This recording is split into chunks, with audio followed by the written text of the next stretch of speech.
Well then, it's time for phase 2. The $25 million contract was still warm in my hands when I walked into my bedroom and found my wife screwing my boss. I'm Ethan Grant, 39 years old, and until that moment, I thought I was having the best day of my life. 20 minutes earlier, I'd been sitting in Victor Lane's penthouse office, signing the biggest consulting deal of my career. Victor, the disgraced ex-CEO who'd been ousted from Meridian Corp 6 months ago, had just handed me a lifeline after Charles Benton fired me last week. "This will destroy Charles," Victor had said with a cold smile. "And you're the perfect weapon." I should have asked what he meant. Instead, I drove home with champagne and dreams of shoving this contract in Charles's smug face. The champagne bottle shattered on my hardwood floor when I opened the bedroom door. There was Marissa, my wife of 12 years, without clothes and moaning beneath Charles Benton. Her $50,000 Cartier bracelet, a gift from me for our anniversary, glinted on the nightstand next to Charles's Rolex. "Jesus Christ!" Charles scrambled off her, his silk boxers around his ankles. Marissa didn't even look ashamed. She pulled the sheet up slowly like she was posing for a magazine. "Ethan, you're early." "Yeah, well, surprise." My voice sounded strange, like it was coming from underwater. "I got that contract, the one worth $25 million. Thought we'd celebrate." Charles was struggling into his pants, his face red. "Look, Ethan, this isn't what it looks like." I laughed, and it came out bitter. "It looks like my wife is screwing the man who fired me. So unless there's some other interpretation I'm missing." "Don't be crude," Marissa said, sitting up. Her blonde hair was perfectly tousled, like she'd planned this whole scene. "We need to talk." "About what? Your technique? Because from where I'm standing, it looked pretty standard." The front door slammed downstairs. Perfect timing. "Marissa, darling, we brought champagne." Her mother's voice echoed up the stairs. Eleanor Stanton, old money Boston, had never liked me. Said I was beneath their family's standards. "Crap," Charles muttered, grabbing his shirt. "In here, Mother," Marissa called out sweetly. I stared at her. "You invited your parents?" "They wanted to discuss the divorce papers." The words hit me like a punch. "What divorce papers?" Eleanor Stanton appeared in the doorway, took in the scene. Charles half-dressed, Marissa in bed, me standing there with contract papers scattered around broken glass, and smiled. "Oh, good, you told him," she said to Marissa. Then to me, "Finally, I was wondering when she'd come to her senses." Richard Stanton appeared behind his wife, equally unsurprised. "Ethan, I trust you'll handle this like a gentleman." "A gentleman?" I looked around the room. "Your daughter just blew up our marriage in spectacular fashion, and you want me to be a gentleman?" "You've been holding her back for years," Eleanor said, stepping carefully around the glass. "Charles can give her the life she deserves." Charles had managed to get his shirt on and was edging toward the door. "I should go." "No, stay," Marissa said firmly. "We're all adults here." I wanted to punch something. Instead, I bent down and started gathering the contract pages. My hands were shaking. "What's that?" Richard asked. 25 million reasons why your timing sucks," I said, not looking up. Eleanor laughed. "Please, what consulting firm would hire you? Charles told us about your performance issues." I stood up slowly, contract in hand. Charles had gone pale. "Performance issues?" "The drinking," Charles said quietly. "The missed deadlines? The client complaints?" All lies. But I could see from the Stantons' faces that they believed every word. "Right." I folded the contract and put it in my jacket pocket. "Well, this has been educational." I walked toward the door, then stopped. "By the way, Marissa, that bracelet on the nightstand? The one you're so proud of? I bought it with money from the Peterson account." "The account Charles told you I screwed up." "Funny how that works." Her face went white. "And Charles, next time you want to destroy someone's reputation, make sure you're not about to hand them a $25 million weapon." I walked downstairs and out of my house, leaving them all behind. My phone buzzed as I reached my car. A text from Charles. "Business and pleasure, Ethan. You should try both." I stared at the message for a long moment, then started laughing. Real deep belly laughs that probably made me look insane to the neighbors. If humiliation burned calories, I'd have a six-pack by now. But Charles had made one crucial mistake. He thought he'd destroyed me. He had no idea what Victor Lane and I were about to do to him. The Riverside Country Club's annual charity gala was the kind of event where Marissa belonged, and I never would. Crystal chandeliers, waiters in white gloves, and enough old money to buy a small country. I had to be there. The contract Victor had given me required my attendance, something about cementing relationships with key stakeholders. What it really meant was that Victor wanted me visible when his plan kicked into gear. I'd been living in a furnished apartment for 2 weeks now, surviving on takeout and bourbon. My lawyer said the divorce would be ugly. Marissa wanted half of everything, including the consulting business I'd built from nothing. She's claiming she contributed to your success, he'd told me. Emotional support, networking, entertaining clients. The only thing Marissa had ever supported was her shopping habit. I straightened my tie and walked into the ballroom. The first person I saw was Jules Morrison, my best friend since college. He'd been a cop for 15 years before becoming a private investigator. If anyone could help me navigate this mess, it was Jules. "You look like hell," he said, handing me a scotch. "Thanks. You always know what to say." "Seriously, when's the last time you slept?" Before I could answer, a ripple went through the crowd. Charles and Marissa had arrived, arm in arm like they were already married. She was wearing a red dress that probably cost more than my monthly rent, and he was beaming like he'd won the lottery, which, considering Marissa's trust fund, he probably had. "There's your wife," Jules said quietly. "Ex-wife, almost. She looks happy. She always looks happy. It's her superpower." We watched as people flocked to them. Charles was popular, successful, charming, the kind of man who made other men want to be him and women want to be with him. Marissa fit perfectly at his side, laughing at his jokes, touching his arm possessively. "Mr. Grant?" I turned to find a waiter with a silver tray. "There's a gentleman who'd like to speak with you. Private dining room." Jules raised an eyebrow. "Want backup?" "I'll be fine." The private dining room was elegant and empty except for Victor Lane. He looked exactly like what he was, a carnivore in an expensive suit, tall, silver-haired, with the kind of smile that never reached his eyes. "Ethan, you look terrible. Everyone's a critic tonight. Drink?" He poured himself 2 fingers of what looked like very expensive whiskey. "I'm good. What's this about, Victor?" "Patience. The evening is just beginning." He checked his watch. "In about 10 minutes, Charles is going to receive some very interesting news." "What kind of news?" "The kind that will make him wish he'd never met your wife." Before I could ask what he meant, the door opened and a woman in a business suit walked in. She was carrying a briefcase and looked like she meant business. "Mr. Lane, the board is ready." Victor smiled. "Excellent. Ethan, meet Sarah Chen, the new head of Meridian Corp's Internal Audit Division. Sarah, this is Ethan Grant, our new strategic consultant." I shook her hand, confused. "Strategic consultant for what?" "For cleaning up the mess Charles Benton made of my company," Victor said. "Your company? I thought you were ousted." "Temporarily. You see, Charles made a critical error. He assumed the board would stay loyal to him after he engineered my removal.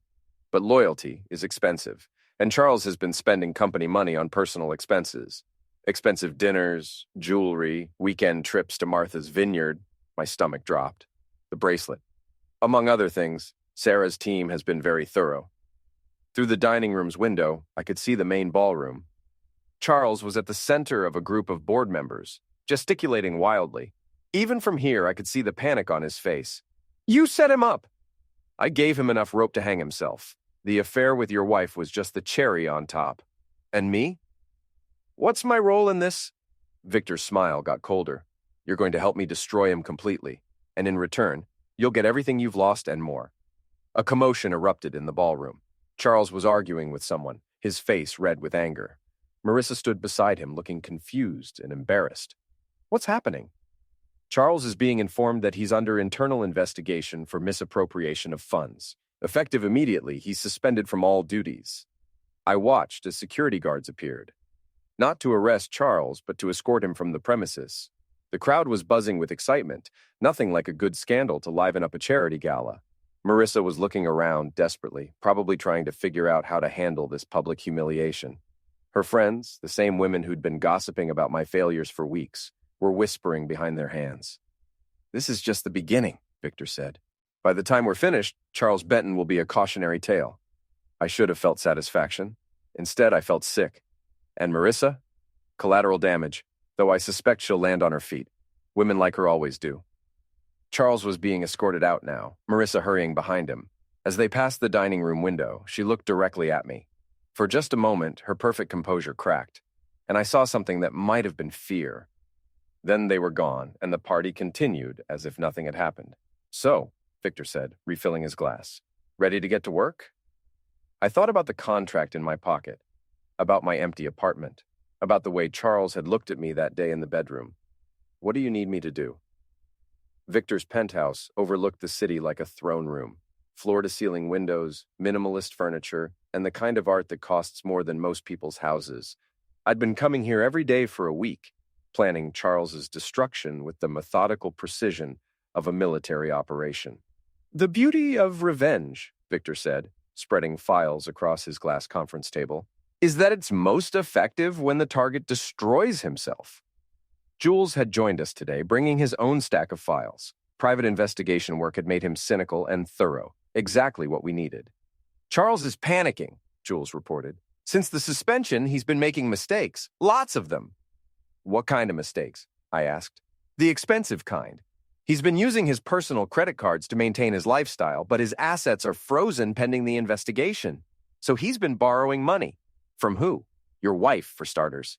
That stung more than I expected. Marissa's lending him money? Not just lending. She's been paying for everything. Dinners, his car payments, even his country club dues. Victor looked pleased. "Excellent. What else?" Jules opened another file. "They're not being subtle about the relationship anymore.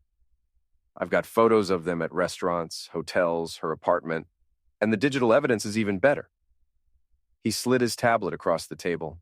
Text messages filled the screen, intimate conversations between Marissa and Charles that made my skin crawl.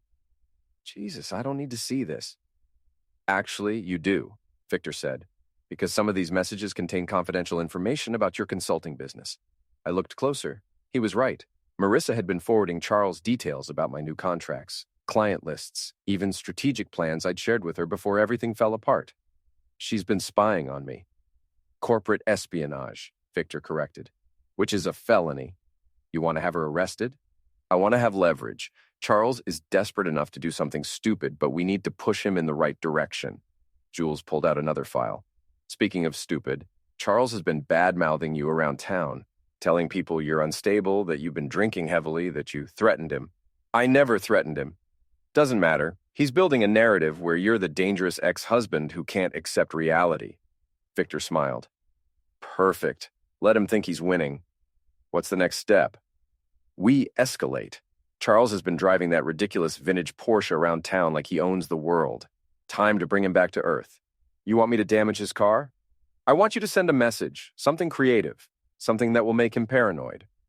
That night, I found myself crouched in Charles's garage at 2 a.m., feeling like a teenager pulling a prank. The Porsche was his pride and joy. A 1973 911 Carrera that he'd restored himself. He'd bragged about it constantly when I worked for him. I didn't slash his tires or key the paint. That would have been too obvious. Instead, I did something much more psychological. I loosened the valve stems on all 4 tires, not enough to cause a blowout, just enough to make them go flat slowly over the course of a day. Then I left a note under his windshield wiper. "Try pleasure without horsepower, an e.g." The next morning, Jules called me laughing. "He found your present, spent 2 hours at the gas station trying to figure out why his tires kept going flat." "Did he call the police?" "What's he going to say?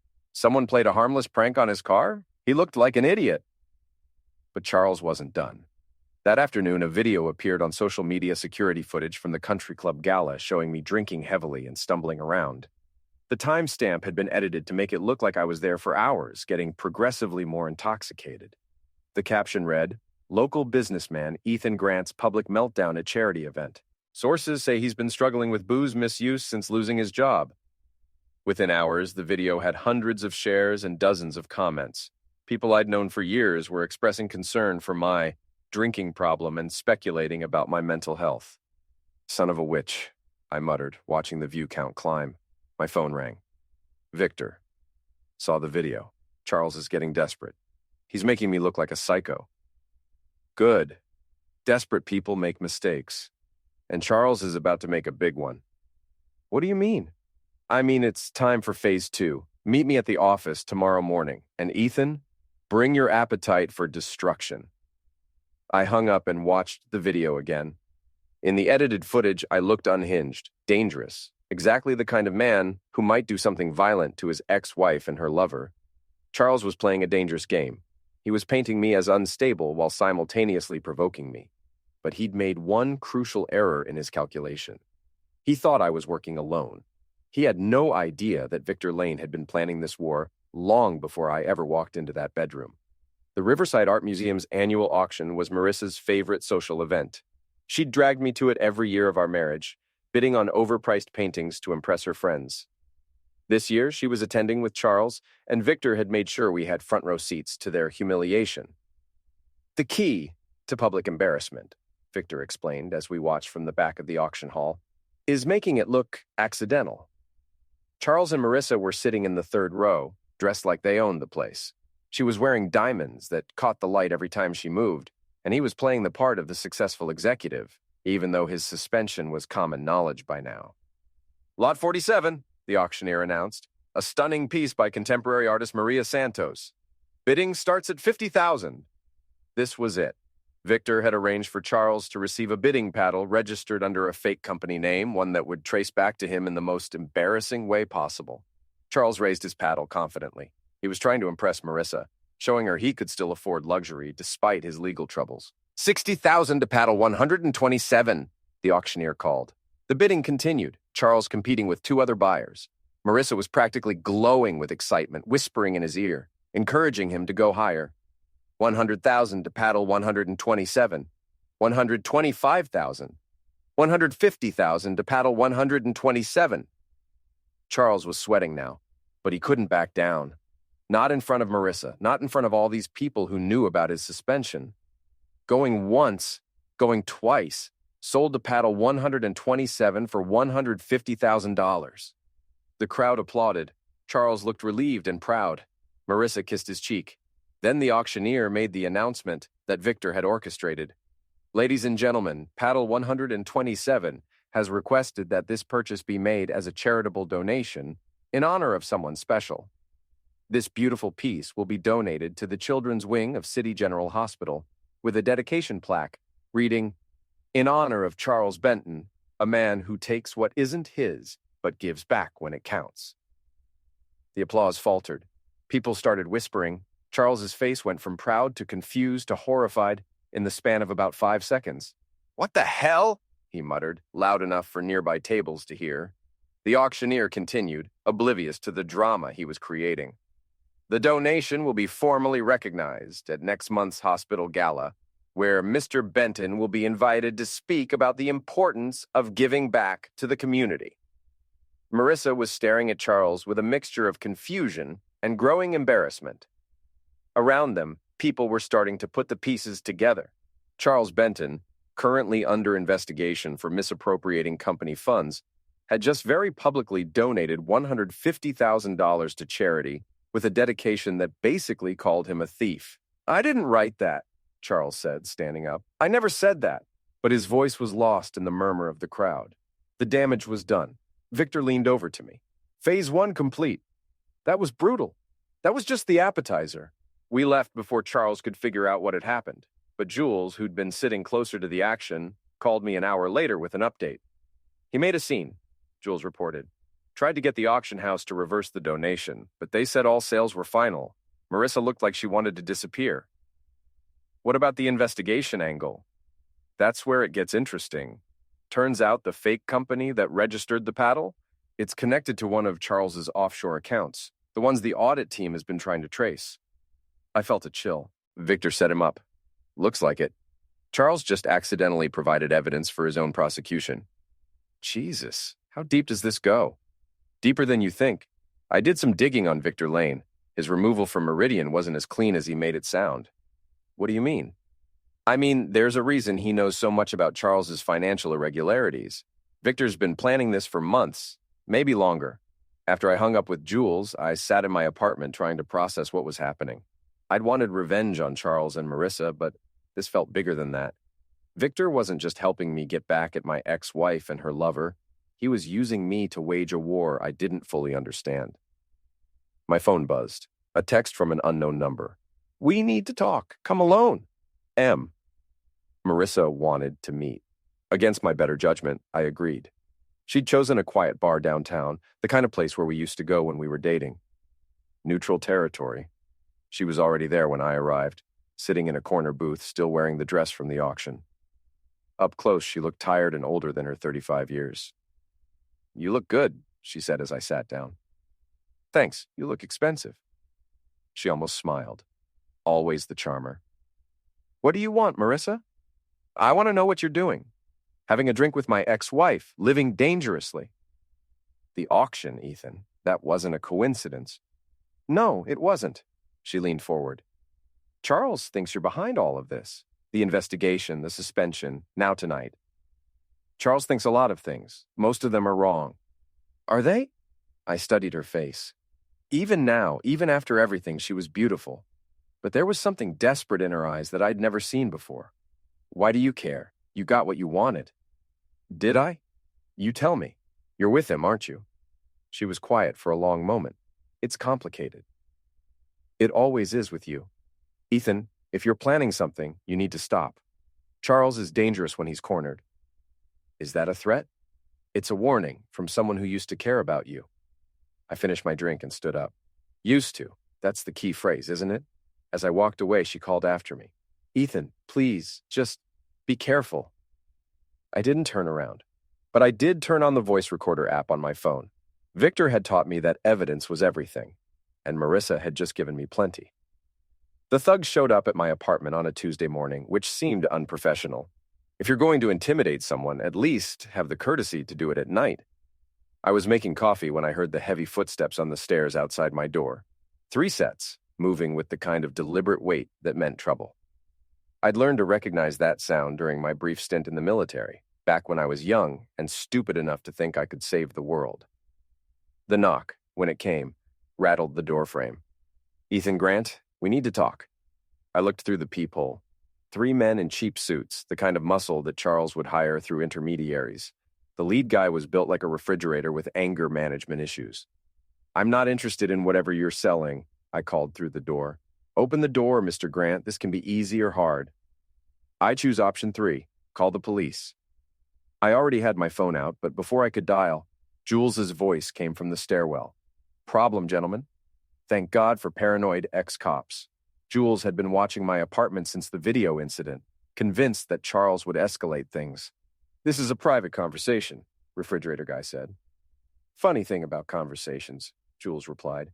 "They work better when everyone consents to participate." I opened the door. Jules was standing behind the 3 men, and I could see the bulge of his service weapon under his jacket. The thugs had noticed it too. "Mr. Grant," refrigerator guy said, trying to sound reasonable, "our employer would like to discuss a mutually beneficial arrangement. Your employer can make an appointment like a civilized human being." He tried. "You haven't been returning his calls." "Because I have nothing to say to him." "He thinks you do." Jules stepped closer. "Here's what's going to happen. You 3 are going to walk away. Mr. Grant is going to finish his coffee, and nobody's going to do anything stupid." "This isn't over," refrigerator guy said. "It is for today," Jules replied. After they left, Jules and I sat in my kitchen, both of us knowing this was just the beginning. "Charles is panicking," Jules said. "The audit team found more irregularities. Word is he's looking at serious jail time." "Good." "Not good. Desperate people do desperate things." He was right. That afternoon, Charles made his move. I was meeting with a potential client at a downtown hotel when it happened. The Grandview was the kind of place where business deals were made over expensive lunches, and everyone dressed like they were auditioning for a banking commercial. I was walking through the lobby when I spotted Charles coming out of the elevator, looking like he'd slept in his clothes. His usual polish was gone, replaced by the haggard appearance of a man under siege. He saw me at the same moment. "You son of a witch!" he shouted, loud enough to turn every head in the lobby. "This is all your fault." "Charles, you look terrible. Don't play innocent with me. I know what you're doing." Security guards were already moving toward us, but Charles was beyond caring about public scenes. "You destroyed my life," he yelled. "My career, my reputation, everything." "I didn't destroy anything. You did that yourself, when you decided to screw my wife and steal from your company." "I never stole anything." "The audit team disagrees." He lunged at me then, but desperation had made him clumsy. I sidestepped easily, and he stumbled into a marble pillar. The security guards reached us as he was trying to regain his balance. "Sir, you need to calm down," one of them said. "He's stalking me." Charles pointed at me with a shaking finger. "Following me? Maltreating me? I'm having lunch," I said calmly. "This is a public place." "You were at the auction. You've been watching me." "The auction was a charity event. I bought a ticket." The security guards looked between us, trying to assess the situation. Charles was disheveled and shouting. I was calm and well-dressed. Not a difficult choice.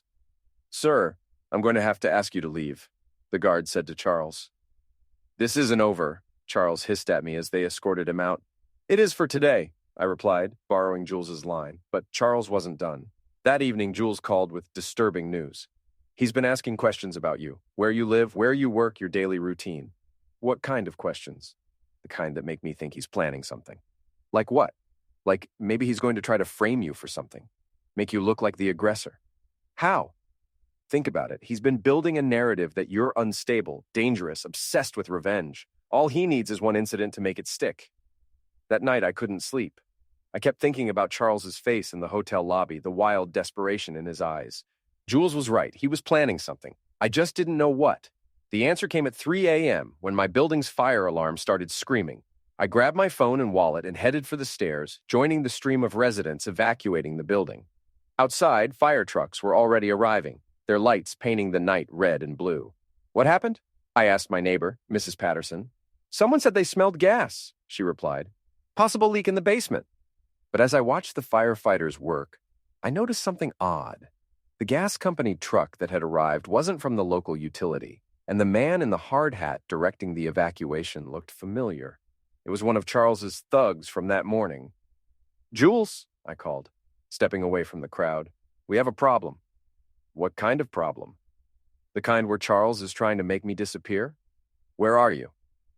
"Standing outside my building, watching it get evacuated for a gas leak that I don't think exists." "Get out of there! Now!" "Already moving." I walked quickly toward my car, trying not to look like I was fleeing. But as I reached the parking garage, I heard footsteps behind me. "Mr. Grant." I turned. Refrigerator Guy and his two friends were blocking my path. "Gentlemen, working late tonight?" "Mr. Benton would like to have that conversation now." "I'm not in a conversational mood." "That's unfortunate." They started moving toward me, and I realized that Charles had orchestrated this perfectly. The fake gas leak had cleared the building and created chaos. In all the confusion, who would notice one more person disappearing? But Charles had made one crucial mistake. He'd forgotten that Jules Morrison was a paranoid ex-cop who didn't believe in coincidences. "Police! Freeze!"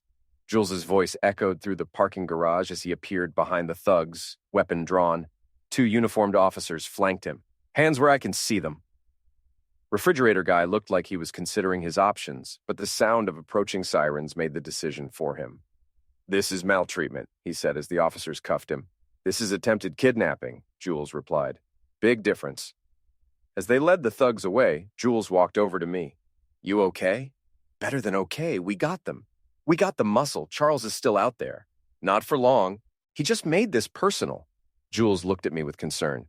"What are you thinking?" "I'm thinking it's time to end this." "Ethan, he tried to have me disappear, Jules. Gloves are off. Don't do anything stupid." "I won't, but I'm done playing defense." It was time to call Victor and move to the final phase. Charles wanted a war. He was about to get one. The plan was elegant in its simplicity. Charles and Marissa were going to destroy themselves, and the whole world was going to watch. Victor had been monitoring Charles's communications for weeks, waiting for the perfect opportunity. It came in the form of a desperate text message from Charles to Marissa. "We need to get rid of Ethan permanently. Meet me tonight." "He's finally snapped," Victor said, showing me the intercepted message. "This is our moment." "What's the plan?" "Charles is going to try to frame you for attack. He and Marissa are going to stage a break-in at your old house. Make it look like you attacked them." "How do you know?" "Because I've been feeding him information through intermediaries, making him think it's the perfect solution. Get rid of you, claim self-defense, inherit your consulting business through Marissa. And we're going to let them?" Victor smiled. "We're going to give them exactly what they want, and film every second of it." The house I'd shared with Marissa for 8 years sat in an upscale neighborhood where people minded their own business and paid premium prices for the privilege. It was the perfect place for Charles's plan. Isolated enough for privacy, respectable enough that the police would believe whatever story the residents told. Jules had spent the afternoon installing cameras throughout the property, tiny wireless devices that would broadcast everything to a secure server, and, more importantly, to a live stream that Victor had set up. The beauty of social media, Victor explained, is that once something goes viral, it can never be taken back. At 11 p.m., I parked 3 blocks away and walked through the woods behind my former home. Jules was already in position, monitoring the camera feeds from a van parked on the next street. "They're here!" His voice crackled through my earpiece. "Charles's car just pulled into the driveway." Through the trees, I could see lights coming on in the house. My house. The place where I thought I'd spend the rest of my life. "Marissa's unlocking the front door," Jules reported. "Charles is carrying what looks like a baseball bat." "A bat?" "Probably planning to rough himself up, make it look like you attacked him." Jesus. It gets worse. Marissa's got a camera. They're documenting everything. I crept closer to the house, staying in the shadows. Through the living room window, I could see Charles and Marissa setting up their scene. She was positioning furniture to look like there had been a struggle, while he was practicing his sufferer pose. "Are you getting this?" I whispered. "Every frame. The live stream goes active in 60 seconds. "How many viewers?" Victor's been promoting it on social media all day. Anonymous tips to news outlets, posts on neighborhood forums about suspicious activity at your address. We've got about 500 people watching already. 500? And climbing. Nothing draws an audience like the promise of real-time drama. I watched Charles swing the bat at a lamp, smashing it to pieces. Marissa carefully scattered the fragments, making sure they'd be visible to the police cameras. "Showtime," Jules said. "Stream is live." That was my cue. I walked up to the front door and knocked. "Charles? Marissa? I know you're in there." The activity inside the house stopped. I could see them through the window, frozen like deer in headlights. "We need to talk," I called out, loud enough for the cameras to pick up. Charles appeared at the door but didn't open it. "Ethan? What are you doing here?" "I came to get some of my things. Marissa said I could—" "This isn't a good time." "It's never a good time with you, Charles." I could see Marissa in the background, frantically trying to clean up the staged mess they'd created. But it was too late. The cameras had caught everything. "I'm coming in," I announced, pulling out my key. "You can't. This is private property." "It's my house, Charles. My name is still on the deed." I unlocked the door and walked in, making sure to stay calm and reasonable. On the live stream, I needed to look like the rational one. Charles was holding the baseball bat, but now it looked ridiculous rather than threatening. Marissa was standing behind him, her carefully applied makeup smudged with sweat. "What's with the bat?" I asked conversationally. We thought you might be dangerous." "Dangerous, Charles? I'm a consultant, not a Navy SEAL." "You've been stalking us?" "I've been living my life. You're the ones who are in my house uninvited." Marissa invited me. "Did she invite you to trash the place?" I gestured at the broken lamp, the overturned furniture, the obvious signs of their staging. Charles followed my gaze and realized how it looked. You were what? Redecorating?" Marissa finally found her voice. "Ethan, just leave, please." "I don't think so. I think we need to clear the air." I pulled out my phone and opened the live stream app. "Actually, I think everyone should hear this." "What are you doing?" Charles demanded. "Broadcasting. Say hello to the internet, Charles." His face went white as he realized what was happening. "Turn that off." "Why? I thought you liked public attention." I turned the camera toward Marissa. "And here's my ex-wife, Marissa Grant. Tell everyone about your relationship with Charles." "Stop it," she whispered. "Tell them how you've been spying on my business, forwarding confidential information to your boyfriend."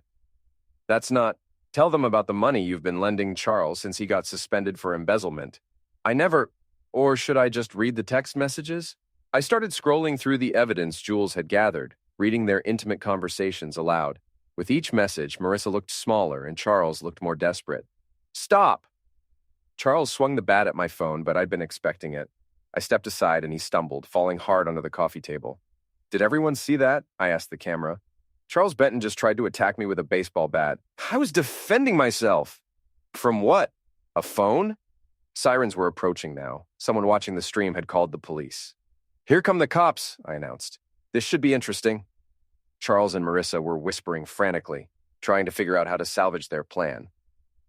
But it was too late. The live stream had captured everything. Their staging of the scene, their admission of the affair, Charles's attack with the bat.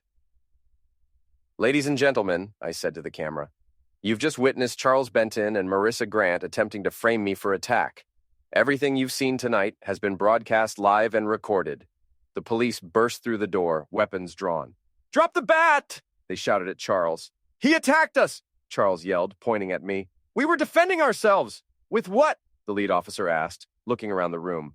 "Sir, you're holding the only weapon here." "But we were..." "Sir, put the bat down and step away." As Charles was being handcuffed, I addressed the camera one final time. "The truth has a way of coming out eventually. Tonight, you've seen the real Charles Benton and Marissa Grant. Judge for yourselves." I ended the stream and looked at the viewer count. 50,000 people had watched Charles and Marissa destroy themselves in real time. By morning, the video had been shared thousands of times. Charles was facing charges for attempted attack and breaking and entering. Marissa was named as an accomplice. But the real punishment was the public humiliation. Their carefully constructed images were destroyed forever, replaced by the viral video of their desperation and stupidity. Victor called me as I was having breakfast. "Congratulations," he said. "Charles just resigned from Meridian Corp. The board voted to accept his resignation and pursue full prosecution." "And Marissa?" "Her parents cut her off. Apparently they don't approve of her choice in men." "What about the divorce?" "She's willing to settle for whatever you offer. Her lawyer says she just wants it to be over." I hung up and looked around my furnished apartment. It was small and temporary, but it was mine. For the first time in months, I felt like I could breathe. My phone buzzed with a text from an unknown number. "You won. I hope you're happy. M." I deleted the message without responding. Some contracts aren't worth signing, some battles aren't worth winning, but some revenge is worth everything. Charles Benton had taught me that business and pleasure don't mix. I'd taught him that neither do arrogance and stupidity.